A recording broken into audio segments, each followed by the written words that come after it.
everyone, welcome back to DrPieara Lifestyle. I'm DrPieara and I'm a dentist. I'm a naidang ani channel hai nangthangmona hatai dental problems sang logese makhase lifestyle videos naina monggon. So thangnani hai channel ko subscribe khalamde. So dini hai angnaw hai request khalamhornai badi monse aro important topic aw hai ang ralaigon. Beno jahibai जोंना hatai modom jamlangnai. Hatai modoma jamlango aro be hatai modom jamlangnaiखौ जोंनि dental terms आवहाय जोङो होनो gingival recession.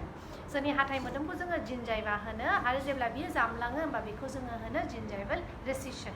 So gingival recession मा होनो मानि थाखाय जायो आरो बेखौ जाबा जोङो मा खालामनो हायो मा ट्रिटमेन्ट अपशन्सफोर दङ दिनैहाय आङो बेनि बारैनो खोन्थागोन. सो नायलां gingival recession बा हाथाइ मोदोम जामलांनायावहाय जोंना मा जायो जोंनि बे हाथाइ मोदोमा जेखौ हाथाइखौहाय खोबनानै थायो बेफोर मा जायो जामलांनानैहाय जोंना हाथाइनि रोदाफ्रा एक्सपोज जाजोबो. हाथाइखौ जोंहा गोलाव नुयो.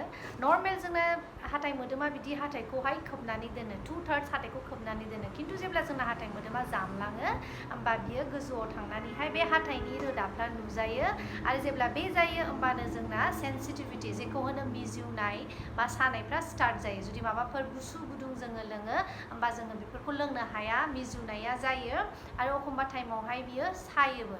क्योंकि जोंना gingivaया जामलांबाय नालाय जोंना हाथाइनि रोदाफ्रा नुजाजोब्बाय. स' बिनि थाखायहाय बे gingival recessionआ जायो.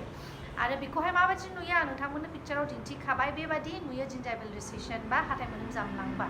स' दा बिनि कजखौ नायनि. फार्स्टआवनो मेइन कज माने मानि थाखाय बियो जायो जोंना जायो जोङो बिराद गोरा ब्रास फुनायनि थाखाय.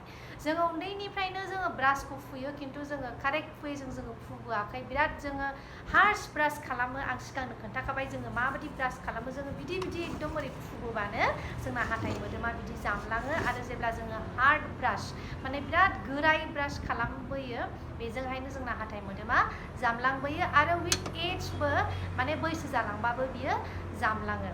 स' दा बिदि जामलांनायखौ जोङो माबोरै होबथानो हायो बा जोङो मा खालामनो हायो. स' माखासे जोंना ह'म रेमेडिसफोर दङ जेखौहाय जोङो न'आवहाय थानानैहायनो जोङो एसेबाबो बेफोरखौ खालामनो हायो. जोङो कारेक्ट ब्रासिंखौथ' जोङो ब्रासबो खालामो जोङो सालाइखौबो साफा खालामो खिन्थु जोङो मालाबाबो जोंनि बे हाथाइ मोदोमखौहाय जोङो मालाबाबो जोङो केयार लाया. जोङो बेखौहाय मालाबाबो केयार लानायबो जाया. जुदि जेब्ला बारा जायो होमबासो जोङो सानोखि माबाफोर जादों होननानै. स' जोङो मा खालामनांगौ जोङो ब्रासिंजों लोगोसे जोङो जेब्लायबो एटलिस्ट 1 मिनिट बा 1 मिनिट जोङो आखाइजोंहाय जोङो बेबायदि गामखौहाय जोङो मासाज खालामनांगौ. होमबा मा जायो बिदि मासाज खालामबा नोंथांमोना बे gingivaयावहाय जे ब्लाड साप्लाइफोर दङ थैफोर साप्लाइ दङ बेफोर ब्लाड साप्लाइफ्रा मोजां जानानैहाय जोंनि गामा हेल्दी. जोङो माबायदि मासाज खालामनांगौ जोङो गोजौनिखौ जोङो ओरै गाहायथिंहाय लाबोनांगौ ताकि जोंनि हाथाइ मोदोमा ओरै गाहायथिं मोजाङै खोबनानैहाय थायो. बिदि जोङो मासाज खालामनांगौ आरो जोङो गाहायनिखौहाय ओरै गोजौथिंजायहाय जोङो लांनानैहाय बिदि मासाज खालामनांगौ. डेइलि एटलिस्ट 1 मिनिट बा 5-6 सेकेन्डस जोङो बिदि मासाज खालामोबाबो जोंनि बे हाथाइ मोदोमा काफि बिराद हेल्दी जायो. आरो सेकेन्डआव जोङो मा खालामनो हायो जोङो एसे दै गुदुङावहाय संख्रिफोर एसे लानानैहाय जोङो खुगाखौहाय सुरुबनो हायो. मोखां सुनाय टाइमफ्राव बेखौ खालामनो हायो बा मोनानि टाइमावहाय जोङो बेखौ खालामनो हायो. बिदिबाबो जोंनि हाथाइ मोदोमनि थाखाय बिराद मोजां जायो बियो. आरो जोङो मा खालामनो हायो मोनसे जेखौ होनो जाहैबाय अइल पुलिं. अइल पुलिं माने जोङो खुगायावहाय माबाफोर थाव मस्टलि कक'नाट अइल नारिखल थावखौ जोङो एसे खुगायाव लानानैहाय खुगाखौ बेजोंहाय सुनोबो जों हायो आरो सुखांनानैहाय जोङो मा खालामनांगौ जायफोरना जुदि बिदि जामदोंबा बेखौ आखाइखौ लानानैहाय हाथाइ मोदोमखौ एसे बिदि मासाज खालामनांगौ. स' बेबायदि माखासेफोर जोङो खालामनो हायो जुदि जोंना हाथाइ मोदोमा बांद्राय एकदम जामथाराखैबा बा एसेल' जामनो हमदोंबा आरो जोङो जोंनि ब्रासिं टेकनिक जोंनि ब्रास खालामनायनि टेकनिकखौहाय एकदम प्रपार खालामनांगौ. आं ब्रासिं टेकनिकनि भिडिअ नोंथांमोननो होखाबाय. स' आं डिसक्रिपसनाव लिंकखौ होनानै होगोन. जायफ्रा नायाखै बेखौ थांनानैहाय नायनो हागोन. स' जोङो माखासे जोंनि खुगानि हेबिट्सफोरखौ जोङो एसे चेन्ज खालामनांगोन. जोंनि ब्रास खालामनायनि टेकनिकखौ जोङो चेन्ज खालामनांगोन. जोङो हाथाइ मोदोमफोरखौ एसे बिदि मासाज खालामनांगोन आरो बेफोरबायदि माखासे हाथाइ मोदोमाव फुनग्राफोर एस्ट्रिंजेन्ट्सफोर दङ बेफोरखौ जोङो एसे बाहायनो हायो.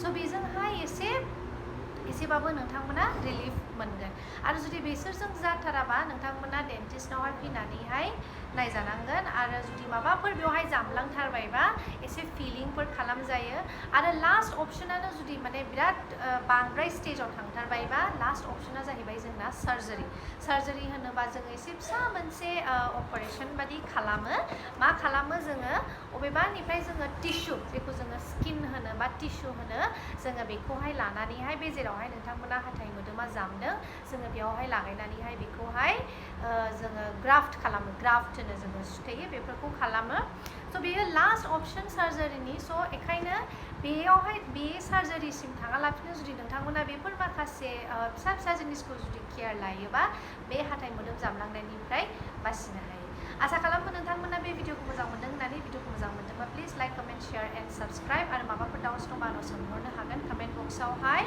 आरो आङो माखासे टुथपेस्टफोर जुदि मिजुनाय मानायफोर बा माखासे गाम्सनि फुनग्राफोर माबादि आं बेखौ डेसक्रिपसनावहाय होनानै होगोन नोंथांमोना थांनानैहाय